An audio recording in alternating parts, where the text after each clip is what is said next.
your cuppa, your tea, your coffee, get a chocolate biscuit, sit down, relax, because we are going to welcome a special guest to New Zealand's biggest small group, Reverend Kate Berkley from Christ Church in Ellerslie.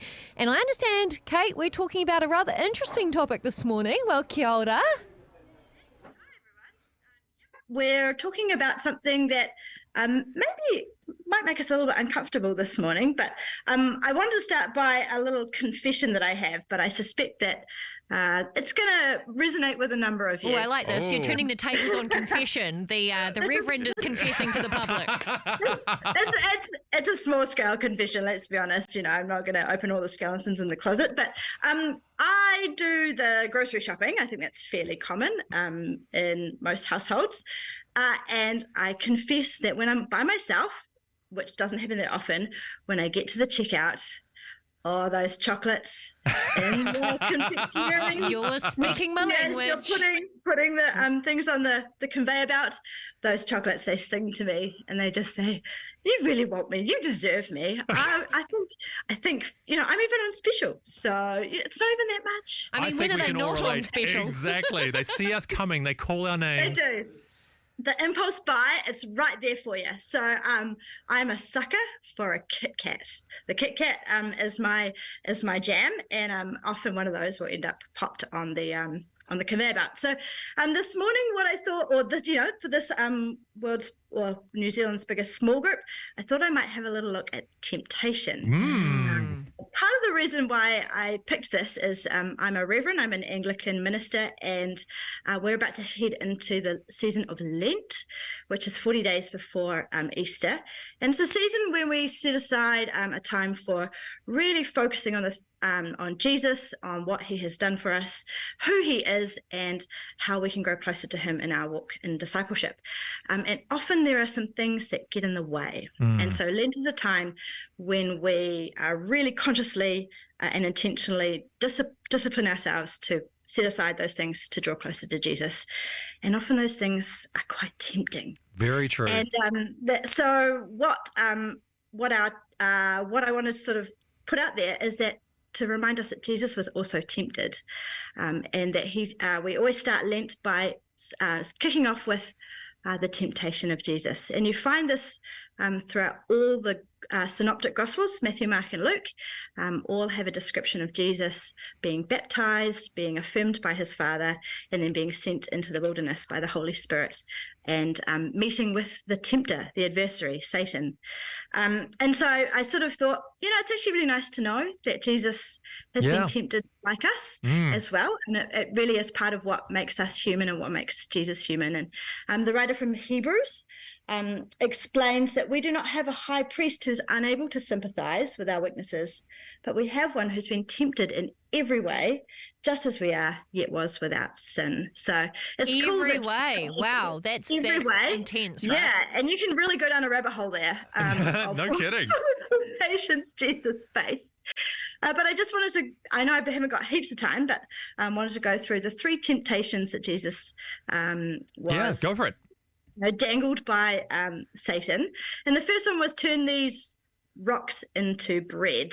And Matthew and Luke speak about Jesus having been fasting. So you can imagine he would have been pretty hungry. And Satan says, well, you know what? You could just turn these rocks into bread. That would be fine. The next one was that he took him to the top of the temple and said, well, just throw yourself off. The angels will catch you. Everything will be fine. Your physical safety, your physical comfort will be taken care of. And the last one was he took him to a high mountain and said, bow down and worship me, and all of this will be yours. And I thought, those temptations, they sort of start quite innocuous. It's the chocolate at the counter. Just I'm a bit hungry, so I might have that third helping or that fourth helping after all. And then they ramp up a bit to, my physical comfort, my physical safety is actually more important than other people's comfort, and more important than maybe something that God is calling me to risk myself in. And then finally that one where you're up the top of the mountain and Satan is saying, bow down and worship me and you can have glory.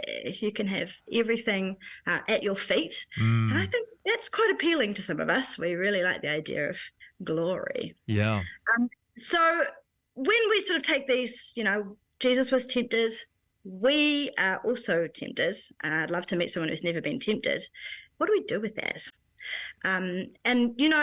Millions, billions of Christians, in fact, every day pray the incredible prayer that Jesus taught his disciples to pray, the Lord's Prayer. And the part that I really love in it is where it says, give us today our daily bread.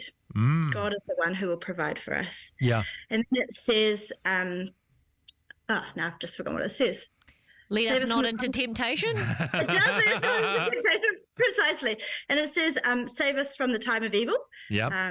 So God is the one who can bring us our safety and lead us not into temptation. Exactly. Yeah.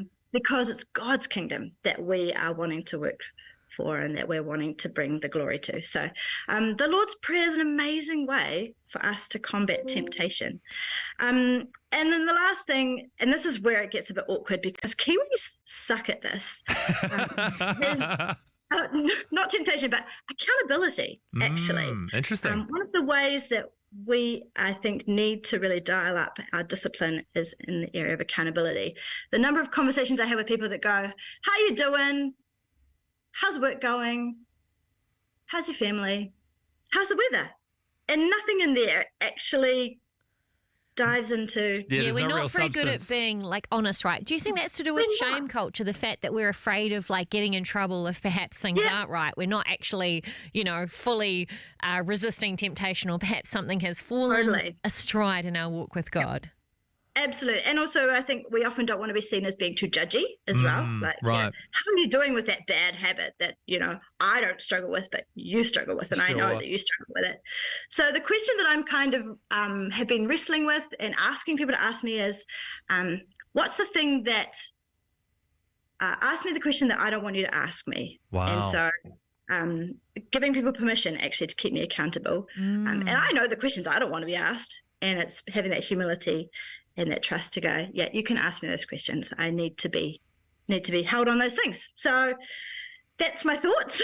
That's cool. I like that. I love Jesus? that. I love that last question as well. Yeah. Ask me the question that I don't want to be asked. Yeah, and the challenge to keep being kept accountable. We always Absolutely. need someone to be accountable to, like the word says, iron sharpens iron. Well, thank you so much, Kate Berkley, the Reverend from Christ Church in Ellerslie. Thank you so much for joining our small group today. My pleasure. Thank you very much. Hey, we really hope you enjoyed that video, Make sure you like and subscribe and turn your notifications on. and I hope you enjoy the next one. Yeah, we'll catch you then.